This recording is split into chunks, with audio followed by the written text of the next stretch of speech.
Regardez les Anglais qui arrivent, ça y est. Les Anglais montent sur le terrain avec image de Noé au bord de terrain, de Fabrice également. Derrière. Le trio arbitral et l'équipe de France. Allez, sous les applaudissements. Les 5400 personnes qui ont fait le déplacement ici au stade Léo Lagrange pour applaudir cette équipe de France pour cette génération, de leur premier match en France pour eux. Et qui donc on va citer Ozim, ce sera une première fois Claude reste à Ozim sur la chaîne.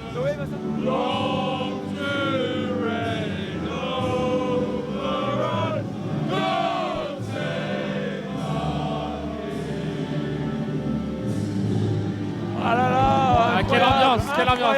Quelle ambiance de dingue. Ça va monter d'un cran dans un instant Claude.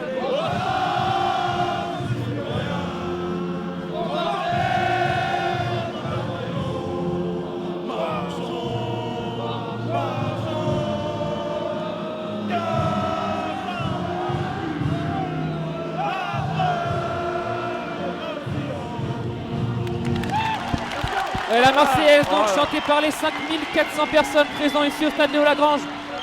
Donc 3 hommes qui officient au niveau national. Voilà, donc c'est une récompense aussi pour eux. Le coup d'envoi de cette rencontre France-Angleterre donné donc par le numéro 10 anglais, directement récupéré par l'équipe de France à l'entrée des 22 mètres. Christophe, t'as raison. Le deuxième lancé côté français est Ancia au lancer. C'est capté par les Français, Elissade pour Jure qui trouve Nelly dans le dos. Dro qui est passé, il est passé là pour Mignot, il est passé à son ailier, ça s'appelle au bout, Tom Lévesque qui a trouvé, attention, on est presque à mettre de la ligne là, à l'extérieur là-bas dans le coin, et ça va aller au bout, et c'est fait. Et c'est de Marceau Marzoulo, si je dis pas de bêtises, le numéro 6 français qui vient inscrire ce premier essai après à peine 5 minutes de jeu. Quoi de mieux pour lancer la machine côté français. Quelle belle entame de match. Oui, comme tu disais, on a vu sur les premiers rucks en fait une présence de l'équipe de France qui a été certes pénalisée sur un ruck mais qui est vraiment très présente et qui fait rail dans chaque ruck et derrière on éjecte rapidement et la rapidité en fait des trois quarts. C'est bien fait chasser là par Etantia. Passe une nouvelle fois avec les avants pour avancer le jeu. Le numéro 10, Lenogard qui demande le ballon. Le jeu au pied sur l'extérieur. Attention, il y aura un premier duel. Ah, il va aller au bout. Ah, c'est fait. Ah, magnifique. Par contre, magnifique exécution là des Anglais. Ils sont pragmatiques. Premier ballon, premier essai. Et si je dis pas de bêtises, c'est le numéro 14 anglais, hein, George Pearson, qui est allé en terre promise pour inscrire cet essai et réagir de suite. Ah, ça a douché le public de Léo Lagrange là, cet essai. Jean-Daniel le dira peut-être mieux que moi, mais vu la position du numéro 10, on était loin de se douter qu'il allait jouer au pied. Hein. Ouais, c'était assez imprévisible. Il a fait un choix stratégique. En fait, il s'est complètement réorganisé sur un ballon, sur la sortie du ballon. On voit que c'est travaillé, puisque le 14 était déjà prêt, comme on a pu le voir sur cette phase de jeu. Ouais. Il était déjà la première mêlée de ce match. Introduction anglaise dans les pieds de Weyman qui a lancé. Ça récupère, attention, par Razal qui a cassé un de Fabrice, ça s'est perdu finalement. Jurde qui a. Oui, il pourrait voir. Allez, il est passé. Allez, il peut y aller. Il y a le contre à l'ouest à l'extérieur. Oui, c'est fait. C'est fait, magnifique. Ah, superbe. Quelle relance à demande de l'équipe de France. Magnifique action. Qui vient inscrire cet essai. Ah, quelle relance clinique là des Français. Mais tout est parti de cette récupération sur la mêlée, mais surtout cette passe après contact. Je ne sais pas si on va pouvoir le revoir du numéro 10 français, mais sublime pour mettre de l'avancée et ensuite de contre-un joué magnifique, de contre-un joué par le capitaine pour donner à son ailier Melvidrat qui va inscrire donc le deuxième essai de la rencontre et son quatrième essai en équipe de France pour le joueur de Grenoble.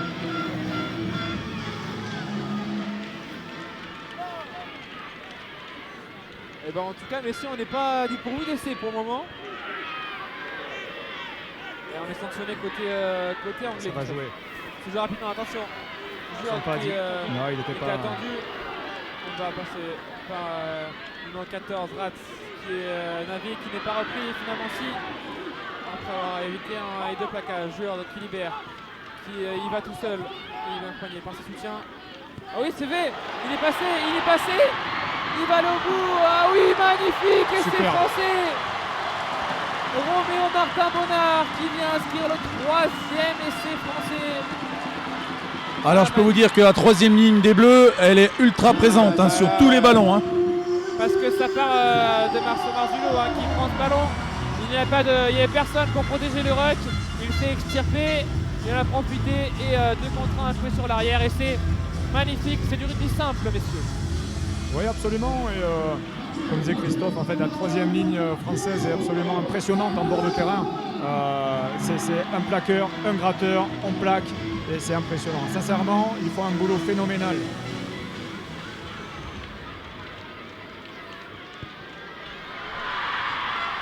Et ça passe. 17 à 5, ça passe. Ouais. Ça fait loin, on est en angle. Ah, c'est joué bien, attention. C'est joué rapidement. Ballon qui est récupéré par les Français. Ballon récupéré par les Français. Sur ce premier temps. Et ils sont bousculés. Oh oui. Et encore. Il est passé. Encore lui. Encore plein axe. Il n'est pas repris. Est-ce qu'il va être tout seul? Est-ce qu'il va y aller tout seul? Clément Paul qui est repris. Le 15 plongeon. Ouais, un plongeon. On n'a pas le droit à ça. On doit rester sur ses appuis. Avec les mecs. Et c'est fait. Et voilà. Magnifique. Encore une fois sur une relance de jeu. Clinique de l'équipe de France. 4e essai. Ah, c'est beau. Ouais, donc on mettait en avant encore une fois la 3e ligne, une percée plein champ du numéro 7, relayée avec une faute malgré tout flagrante du 15 anglais qui aurait pu prendre un carton sur cette action. Et on ne peut pas laisser prendre par le jeu parce que la pénalité était jouée rapidement côté anglais. Et ballon récupéré sur premier temps de jeu. Et c'est un essai de 100 mètres là que viennent d'inscrire les Français. Ouais, c'est parti de la percée de Clément Paul, le numéro 7, si je dis pas de bêtises, pour inscrire le 4e essai et le donner à Tom Lévesque, le joueur de Bayonne. Ça c'est pas de cadeau en tout cas. Voilà, ça c'est le 11 anglais qu'on a pu voir sur la mise en place tout à l'heure et l'échauffement. Il y a un sacré client. Pour l'instant on l'a pas trop vu. Moi je te dirais pour que ça dure. Il est assez grand en plus. Et les Français qui pour moi gardent le ballon. C'est bien fait avec Michaud. Jurde qui est plaqué un peu sans ballon là. Sans ballon, absolument. Récupéré. Et ça joue encore dans le sens. de la 3e ligne. Au bout. Oh oui. Et le doublé de Tom Lévesque. Encore une fois, on a vu un plaquage à l'épaule sans ballon, mais encore une fois, monsieur l'arbitre a très bien laissé jouer le jeu et ça débouche sur un 2e essai suite à une faute encore anglaise. Je tiens à le souligner, le corps arbitral bourguignon est à la fête ce soir. La moindre petite faute anglaise est directement sanctionnée soit par un essai par les Français, soit par une percée. Mais c'est ça, et comme on disait tout à l'heure, on a l'impression qu'à chaque fois que les Français enclenchent la marche avant et arrivent à passer les bras, sans spécialement franchir, mais à passer les bras, derrière en fait tout se met en mouvement et on arrive à bonifier en fait quasiment chaque possession. Bien dit, et c'est un doublé pour, et ça va passer. Ça va passer. 29 à 5 pour l'équipe de France à la mi-temps de ce crunch largement dominé par l'équipe de France à hauteur de 5 essais pour le moment et qui donc mène 29 à 5 à la mi-temps. Et Tanti cette fois-ci à son tour. Ça porte. Petit enfermé là, attention. Il y a de la place à l'extérieur, ça sort. C'est fait. Ah oui, le voilà. Et d'entrée de seconde période, les Français ne relâchent pas le rythme. 6e essai côté bleu, il est l'œuvre de Daniel Lamataki, si je ne dis pas de bêtises, le numéro 20 français qui vient de rentrer en jeu. Ouais, nous sommes partis chercher des changements. C'est normal, Le 19 pour le 5 et le 26 pour le 13. Pas besoin. Et donc une nouvelle fois les Français sont sur envoi qui ont directement mis la pression et qui ont récupéré le ballon presque à la retombée. Ensuite on est passé par les avants avant d'aller chercher les extérieurs.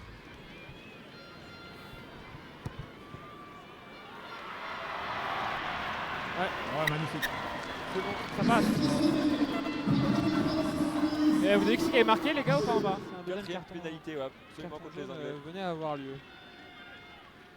Intéressant les paroles Christophe et JD de l'entraîneur français Brandon. Avec une Fajardo. combinaison un petit peu originale, comme vous avez pu le voir. Hein.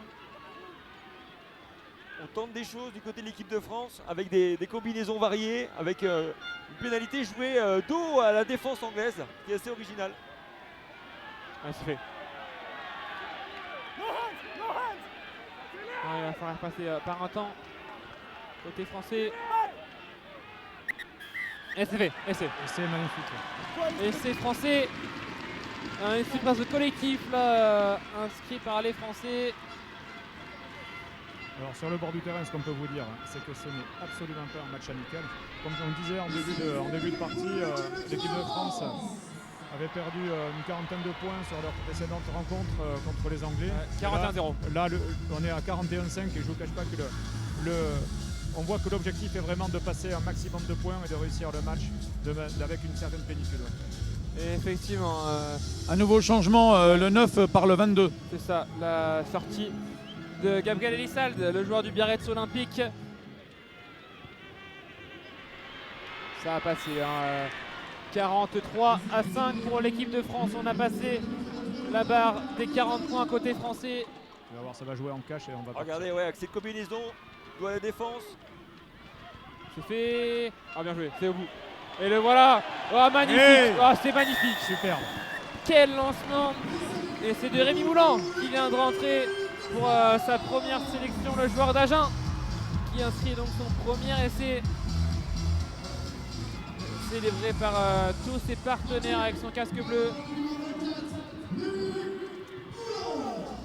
Magnifique, magnifique lancement de jeu. Tout le monde presse à toucher le ballon derrière pour que ça aille au bout. Avec cette combinaison, on revoit la combinaison ralentie On a le- avec le. On a le capitaine avec Ouais. Jean-Daniel. Vas-y, vas-y. Oui, Claude, je suis avec le capitaine de l'équipe de France. Félicitations pour cette première partie du match. Un match Pour la première fois, les Anglais arrivent à toucher un peu le ballon dans cette seconde période. Il faut que je dise ça pour qu'ils le perdent. ouais, gros plaquage encore de la défense française. Et on est toujours sur l'avantage, il est terminé. Et puis diagonale, magnifique diagonale trouvée par le numéro 10 remplaçant. Le tic-tac du numéro 10, c'est Legard. Arraché, ballon arraché. Arraché, ça peut aller au bout par Adrien Drot, pardon. Il a réussi à trouver son numéro. Ah, oh oui, oh magnifique. Superbe. Oh magnifique. Oh comment on s'est trouvé là sur cet essai. Ah c'était clinique une nouvelle fois et c'est un doublé pour Rémi Moulan. Ah, on a œuvré presque de chance sur cette action, mais les transmissions étaient parfaites. Je sais pas si on va voir cet essai Claude, mais Et je peux vous dire une wow. chose, 53-5 contre les Anglais, bah moi je kiffe, comme disent les jeunes. On va avoir ralenti là, avec cette magnifique action pleine d'opportunisme du numéro 24. Je peux donner son nom, gamin. c'est Rémi Moulan pour son doublé. Elle va passer 55-5 pour l'équipe de France. Je sais pas ce que donne le ralenti, mais alors Sur la Gérard, tête, moi j'ai vu. je critique jamais l'arbitrage, vous le savez très bien, mais là j'ai quand même, laissez-moi le doute. Le ballon, la touche. Parce qu'on va les Français d'avancer et sûrement d'aller une nouvelle fois derrière la ligne d'en but. Non, ce sera pas. Et c'est fait. Et cette pénalité. Incroyable. Alors oui, c'est normal, c'est-à-dire que dès l'instant qu'on a un groupe pénétrant qui rentre dans les 5 mètres et qui avance sans s'arrêter. La règle en fait, à partir du moment où il y a essai pénalité, il y a carton jaune également. C'est Loïc. Perfect job. C'est qui a le carton, messieurs? Cherche l'info. Et 62-5. Mais c'était pas terminé, je pense, pour les essais. C'est le 4-1. C'est le 4, Le c'est numéro 4. Josh Gilmore, le joueur des Sharks de Sale, qui est comme ce carton jaune. Donc sachez de manière très intelligente en fait avec la touche et qui ont simplement poussé l'attaquant anglais à se diriger vers la touche. Après il n'y avait plus qu'à le coffrer en fait à ce niveau-là. 7. Et première solution française en deuxième mi-temps sur mêlée. Le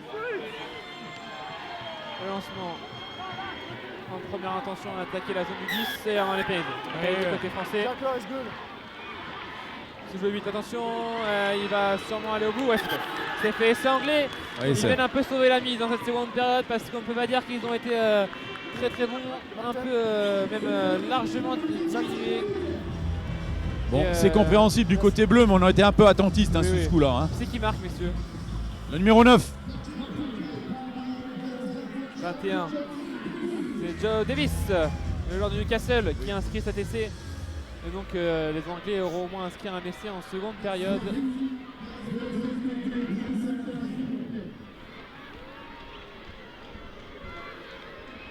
Et c'est le numéro 22, Dan Green. Pendant le but, on peut noter que Noé a fait un travail fantastique aujourd'hui. Ouais, hein. on peut le féliciter. Hein. Parce qu'il faut l'intraballer la caméra toute la journée. On va lancer le jeu. C'est fait. Le jeu par dessus. Contré. Attention, on ne pourra pas aller. La relance de jeu à suivre côté français. Ah, en avant. Ah, ça sera terminé. On va en rester là sur ce score de 62-10. L'équipe de France qui s'impose dans ce match amical ici à Chalon et prend sa revanche sur l'équipe d'Angleterre et qui prépare de la meilleure des manières son festival destination dans quelques jours maintenant. 62-10. De nombreux essais inscrits. Noé qui va s'approcher des joueurs de l'équipe de France. Ah, vas-y Noé. 11 essais inscrits aujourd'hui par les Français pour sceller une belle victoire devant leur public de Chalon-sur-Saône. Jean-Daniel va aller voir le on coach. vous laisse aller faire les premières impressions, messieurs.